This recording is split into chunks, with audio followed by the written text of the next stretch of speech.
Hello, everybody, and welcome to the 33rd episode of our second season of Relax, si Lord at ang mga santo ang bahala sa atin.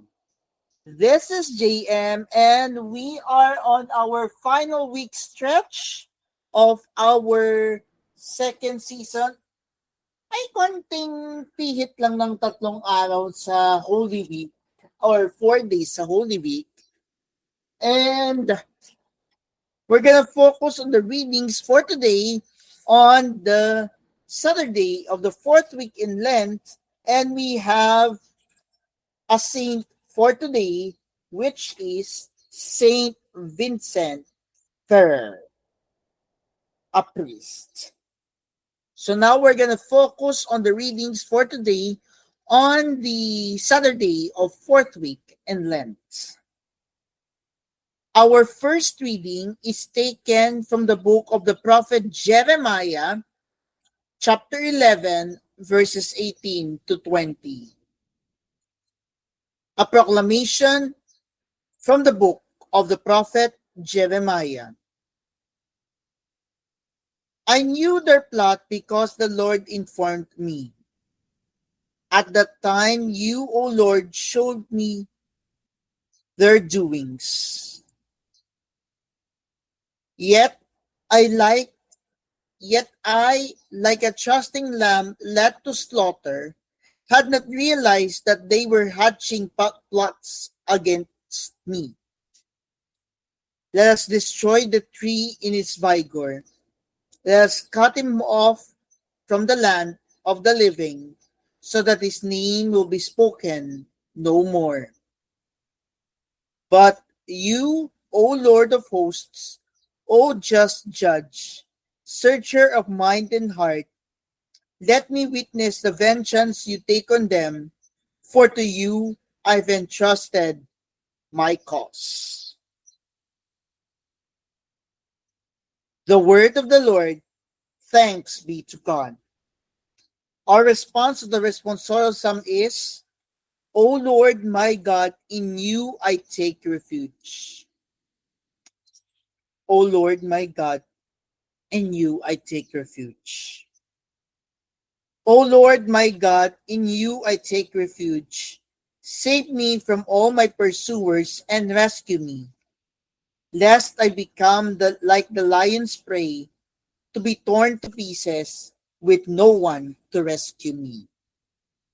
O Lord my God, in you I take refuge. Do me justice, O Lord, because I am just, and because of the innocence that is mine. Let the malice of the wicked come to an end, but sustain the just, O searcher of heart and soul, O just God. O Lord my God, in you I take refuge. A shield before me is God, who saves the upright of heart. A just judge is God, a God who punishes day by day. O Lord my God, in you I take refuge. Blessed are they who have kept the word with a generous heart and yield a harvest through perseverance. Now, let us turn our eyes or our ears to the gospel for today as we listen to the gospel of John, chapter 7, verses 40 to 53. A proclamation from the Holy Gospel according to St. John. Glory to you, O Lord. Some in the crowd who heard these words of Jesus said, "This is truly the prophet." Others said, "This is the Christ." But others said, "The Christ will not come from Galilee, will he? Does not Scripture say that the Christ will be of David's family and come from Bethlehem, the village where David lived?" So a division occurred in the crowd because of him. Some of them even wanted to arrest him, but no one laid hands on him. So the guards went to the chief priests and Pharisees, who asked them, "Why did you not bring him?" The guards answered, "Never before has anyone spoken like this man."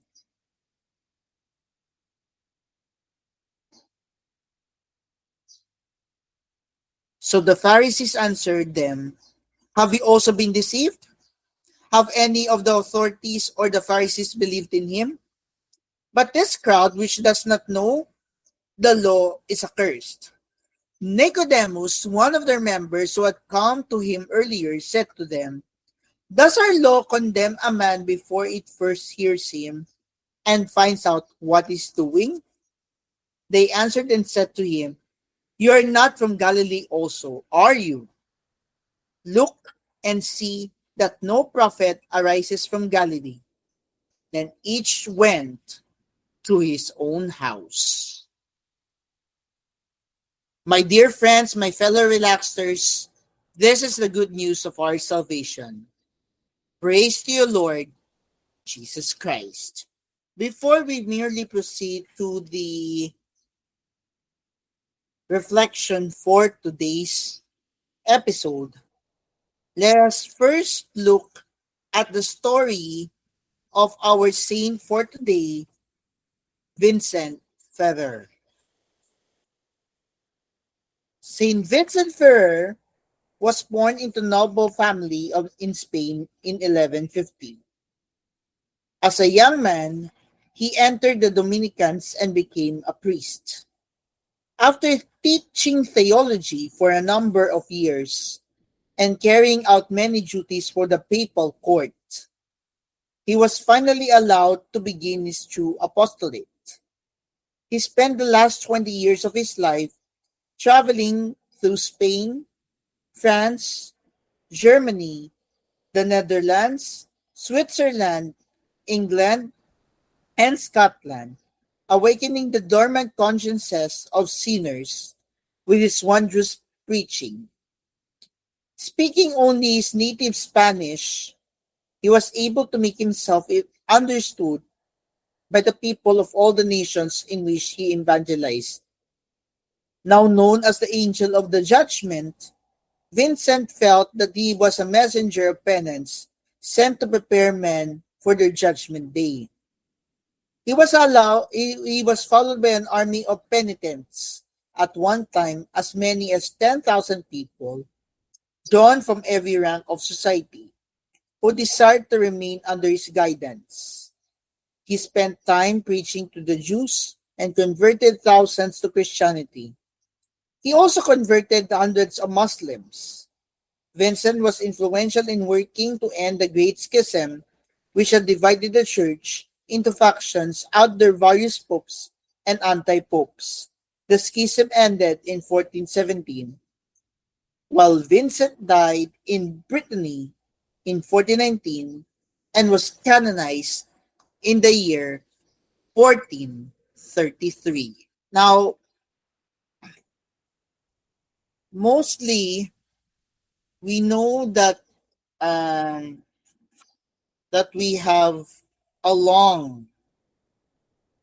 um, long thing long thinking of the readings for today. But before we proceed with the reflection of our own, let us meditate first on the meditation from the Anawim Way. Today we contemplate Jesus, the Lamb of God, who chooses to offer no response to those who accuse him.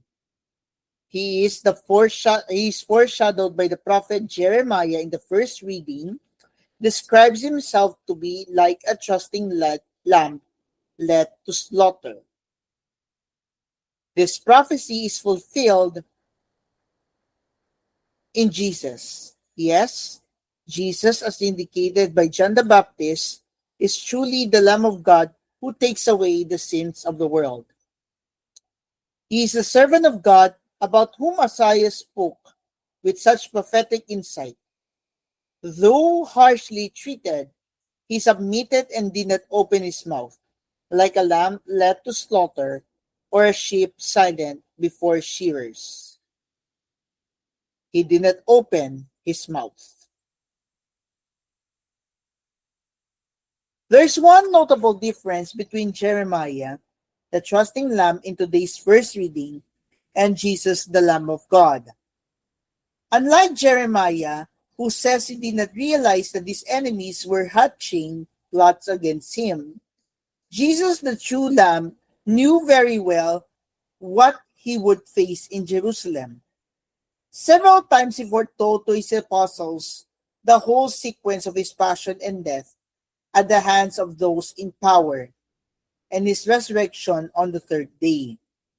The plots that are being hatched against Jesus do not take him by surprise, nor against his will. His life is not taken away from him when the appointed hour arrives. He willingly offers it for the sake of our salvation. God is never defeated by the plots of evil men, not in Jeremiah's time, nor in Jesus, nor in our own. What looks like defeat will be turned to victory by God's supreme power. Even when we are suffering severe persecution, even when we feel that we are being cut off from the land of the living, we look to Him, the just judge, searcher of mind and heart. We take refuge in Him with a confidence that is built on faith. The martyrs of every age inspire us to remain faithful till the end and to share in the ultimate victory of Jesus. Part of our difficulty in times of suffering is the silence of God.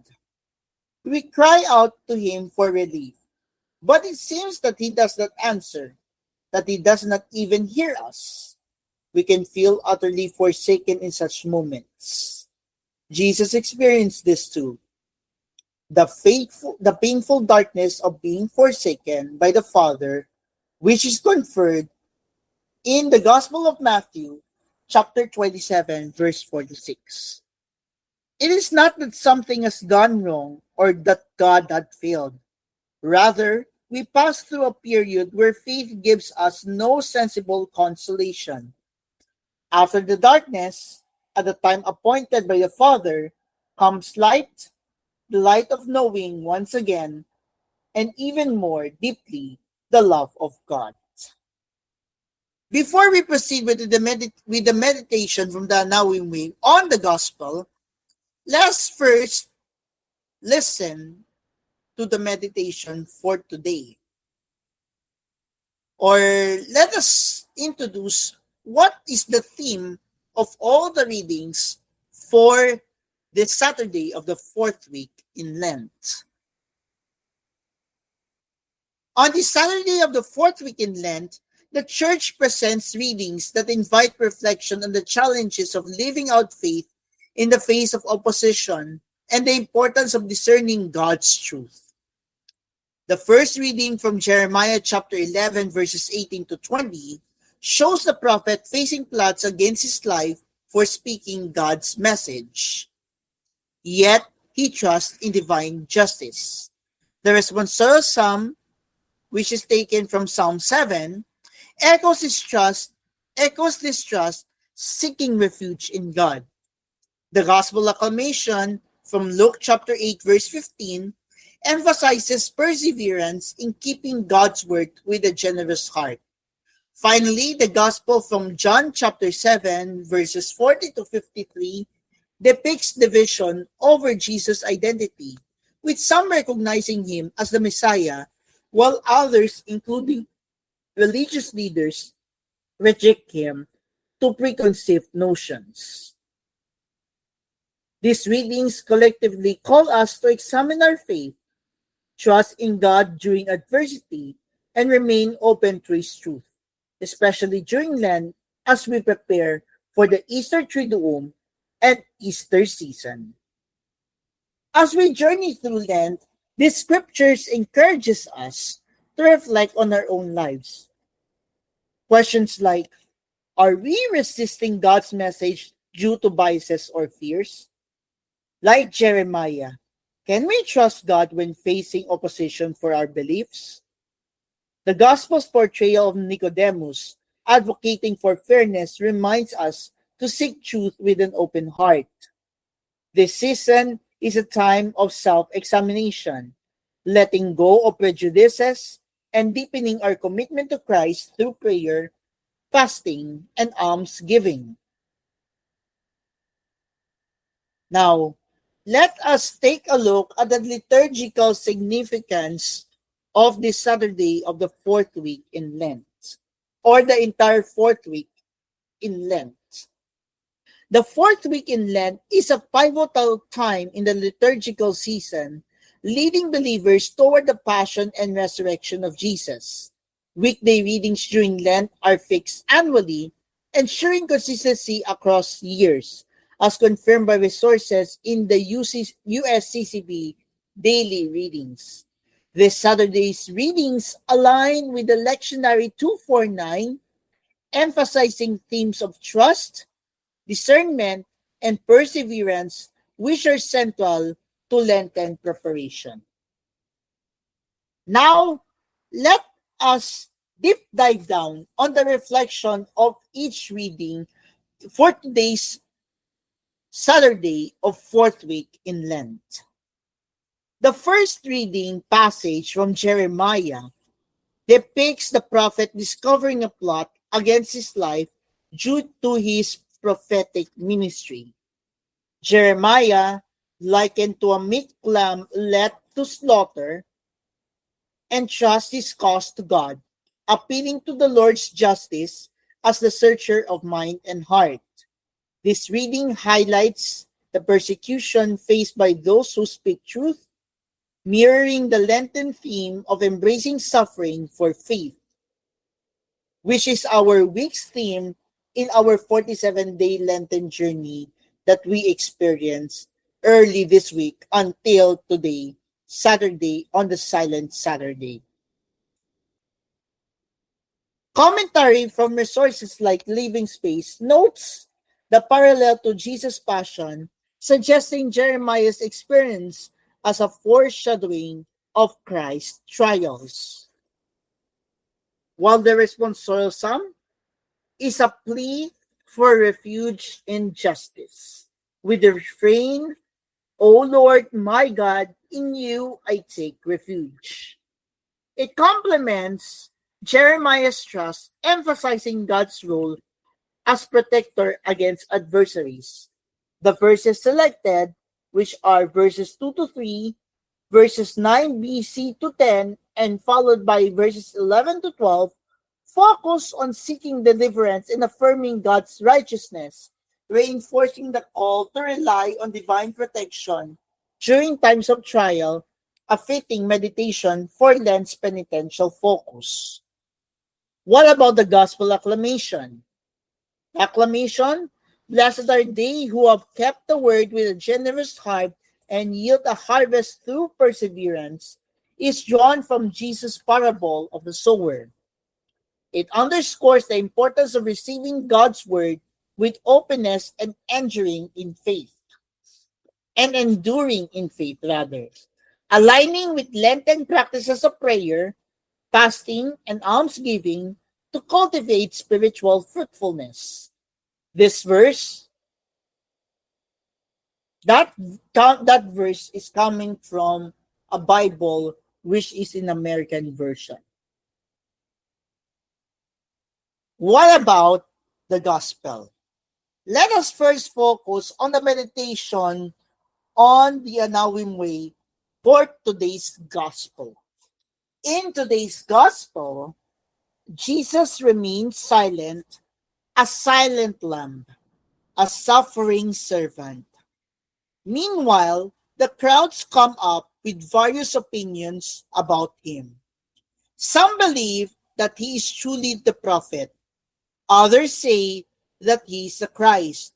Still others consider him to be a fraud. The chief priests and Pharisees, for their part, have already passed judgment on him as one who deceives the ignorant crowds. When Nicodemus points out that they themselves are guilty of condemning a man without giving him benefit of a fair trial, their only response is to mock him. Then each went to his own house. In our own house, in our hearts, we must make a personal decision about Jesus. The journey of Lent has presented him to us as a silent, suffering servant of God who lays down his life for us. Question: how do we respond? The guards say rightly that never before has anyone spoken like this man. Nicodemus questions rightly his powerful colleagues' abandonment of the law. Their examples show us that standing up for Jesus will sometimes result in rejection, mockery, and persecution. In the silence and secrecy of our own house, we must decide what stand we will take. As we consider our decision, we keep in mind what Jesus had told us about our responsibility to be his witnesses. Everyone who acknowledges me before others, I will acknowledge before my heavenly Father. But who denies me before others, I will deny before my heavenly Father.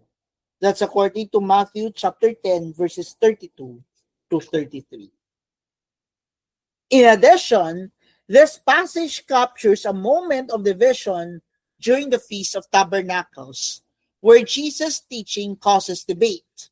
Some identify him as a prophet or Messiah, while others, including the Pharisees, reject him, citing his Galilean origin, unaware of his Bethlehem birth as per Matthew and Luke.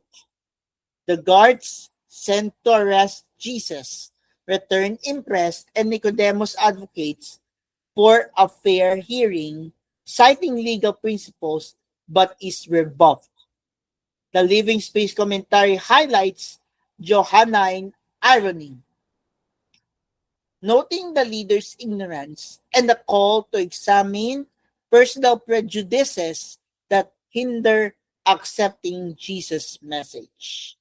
This reflects the Lenten invitation to discernment and openness to conversion.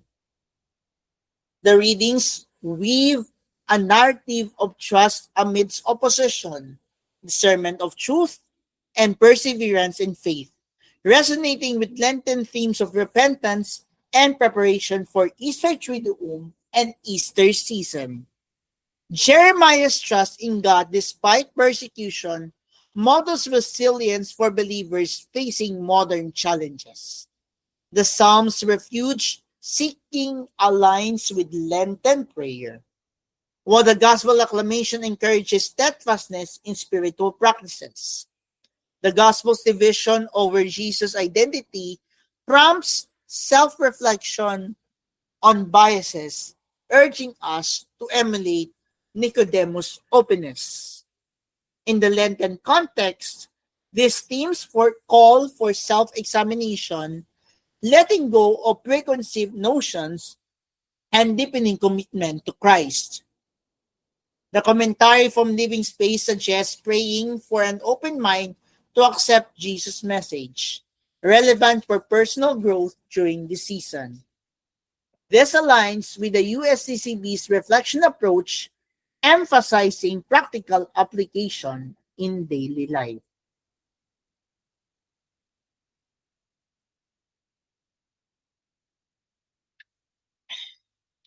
While specific homilies for this day were sought, resources like Just Me Homilies blog and Catholic for Life provided readings but limited reflections, reinforcing the need for synthesis for multiple sources. The Living Space commentary, part of Sacred Space, offered detailed insights, particularly on the Gospel, enhancing the thematic understanding. This approach mirrors professional theological articles, ensuring a comprehensive reflection suitable for liturgical and personal use. In summary, let us take a look at the key themes and how to apply it in ourselves as we approach the closing of the Lenten season. In the first reading from Jeremiah chapter 11 verses 18 to 20, our key theme here is trust in God amidst persecution. And how can we apply it in the season of Lent? Let us endure opposition with faith. While in the responsorial psalm from Psalm chapter 7 verses 2 to 3, followed by verses 9 BC to 10, and followed by verses 11 to 12, the key theme here is seeking refuge in God's justice. And how can we apply in the season of Lent? Let us turn to God in prayer during trials. And our gospel acclamation from Luke chapter 8 verse 15, the key theme here is perseverance in keeping God's word. And to apply it in ourselves during the season of Lent, let us cultivate spiritual fruit through Lent.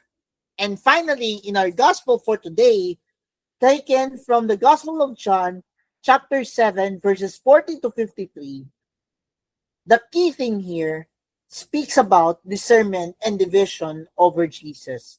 And how can we apply this in our Lenten season for ourselves? We must examine biases and seek truth openly. In conclusion, the readings for today, Saturday of the fourth week in Lent, invite believers to trust in God like Jeremiah, seek refuge in Him like the psalmist, persevere in faith as encouraged by Luke chapter 8 verse 15, and discern truth with openness as modeled by Nicodemus in the gospel for today. And as we approach the Easter season, let us use this reflection to deepen our Lenten practices, preparing our hearts for the celebration of Christ's resurrection with renewed faith and commitment. Before we end our episode for today, let us reflect on ourselves and let us ponder on our hearts and minds in silence the questions for today. They are, how has the faith of the martyrs sustained me in my times of trial? Second, in the house of my own heart, how have I responded to Jesus who lays down his life for me? And third, when do I most fear the rejection, mockery, and persecution that may come if I truly follow Jesus and acknowledge him before others? If you want to have more time for silence, you can pause this episode. Let's have a simple short prayer. In the name of the Father, and of the Son, and of the Holy Spirit. Amen. Mary, pray that I may have the courage to stand firm in faith today and always. Saint Vincent Ferrer, pray for us. In the name of the Father, and of the Son, and of the Holy Spirit. Amen. We are closely approaching our end of our second season. And as we approach to the closing of the second season, let me remind everyone that on Holy Week from Feb 13, Feb 17, Feb 18, and Feb 19, we will have 2 episodes each, resulting in 1 English and 1 Filipino reading.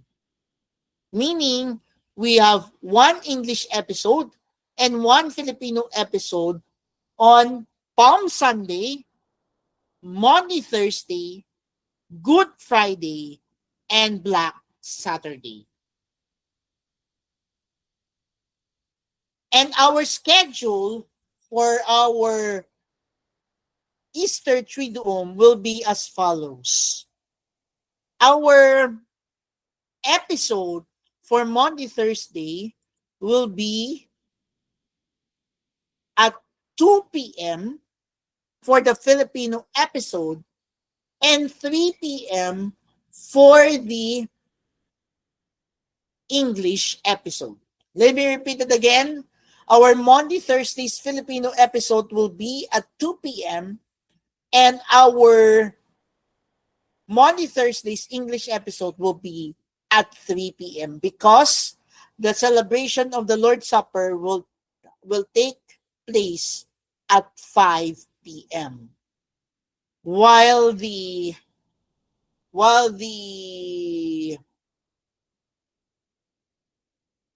Good Friday episode, on the other hand, our episode will be at 1 p.m. While the seven last words are going on from 12 to 3. Our Good Friday episode, our Good Friday Filipino episode will be posted at 1 p.m. while the English episode will be at 2 p.m. And our Saturday episodes will be, for the English episode, it will be at 5 p.m. while the Filipino episode no, let me repeat that again. Our Black Saturdays episodes will be, for Filipino, it will be at 1 p.m. while the English episode will be posted at 5 p.m. because we need more reflection on Black Saturday. Because Black Saturday is a silent Saturday. Though we need to have a deep reflection on the readings for that Saturday because it is very long. So, let me repeat that again. Our Monday, Thursday episode will be at 2 p.m. for the Filipino episode, and our English episode will be posted at 3 p.m. Our Good Friday episode will be posted at 1 p.m. for the Filipino episode and 2 p.m. for the English episode. And for the Black Saturday, 1 p.m. for the Filipino episode and 5 p.m. for the English episode. Our Lenten 47-day journey will still be at 7 p.m. Our episodes for our Easter Triduum will be at an earlier time, but we will be back on the regular time slot by Easter Sunday and the entire duration of our episodes or in the next few episodes of Relax, si Lord at ang mga santo ang bahala sa atin. We will announce our schedules for posting on our social media accounts, on our personal account, JM Angel 2024, on our Facebook account, that will be on our Facebook page, Relax, si Lord at ang mga santo ang bahala sa atin, on our X account, JMP Angelo 2015, and on our YouTube page or YouTube channel, which is Beba Jamay, and the program's name is also the name's channel, we will be posting there also the schedule for the entire Holy Week. So this is JM saying you're part of the conversation, and may we have the courage to stand firm in faith today and always. God bless.